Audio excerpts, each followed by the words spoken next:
Indonesia memiliki kekayaan sumber daya mineral dan batu bara yang sangat besar. Ekonomi Indonesia yang dulunya masih berbasis pada ekspor bahan mentah memiliki beberapa kelemahan. Salah satunya adalah ketergantungan pada ekspor bahan mentah yang membuat Indonesia rentan terhadap fluktuasi harga komoditas global. Selain itu, ekspor bahan mentah juga tidak memberikan nilai yang optimal bagi perekonomian domestik. Berbagai instrumen kebijakan seperti pada Undang-Undang Nomor 3 Tahun 2020 telah memaksa para pelaku industri pertambangan untuk melakukan hilirisasi minerba. Hilirisasi minerba merupakan suatu proses dengan tujuan memberikan nilai tambah dari bahan mentah yang telah ditambang dari perut bumi, dengan tujuan memberikan manfaat ekonomi yang jauh lebih besar dan menciptakan ekosistem industri yang berkelanjutan dan mandiri. Indonesia merupakan negara dengan cadangan nikel terbesar di dunia. Bahkan, besarnya bisa mencapai 23% dari seluruh cadangan di dunia. Dengan cadangan yang sangat besar ini, Indonesia bisa menjadi nomor 1 dalam industri hilirisasi nikel, termasuk kendaraan listrik. Selain itu, nikel dapat diolah bisa menjadi stainless steel atau bahan baterai.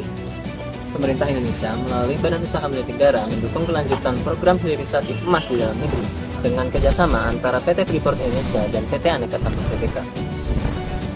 Dengan kerjasama ini, Indonesia diharapkan tidak harus mengekspor bahan mentah hasil tambang dan memberikan nilai tambah dengan menghemat devisa hingga ratusan triliun rupiah dalam 5 tahun. Langkah ini sejalan dengan arahan Presiden Prabowo Subianto yang mendorong Kabinet Merah Putih menjalankan program strategis, termasuk diantaranya swasembada energi dan hilirisasi sumber daya alam.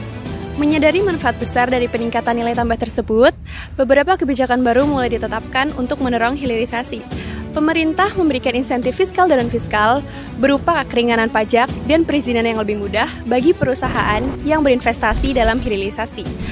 Selain itu, pemerintah juga mendorong pembangunan kawasan industri dan fasilitas pengolahan di dekat lokasi tambang untuk meringankan biaya transportasi dan logistik. Di sisi lain, pemerintah juga berupaya untuk meningkatkan kapasitas sumber daya manusia dengan melakukan program pelatihan dan pendidikan vokasi. Namun, hilirisasi belum cukup untuk mendorong Indonesia dari negara industri berkembang menjadi negara industri maju. Untuk benar-benar menjadi industri maju, Indonesia perlu mendorong pengembangan produk setengah jadi, produk jadi, dan lebih bagus lagi menjadi produk akhir dalam industri. Untuk mencapai itu semua, diperlukan pengembangan infrastruktur, SDM, dan kebijakan yang mendukung.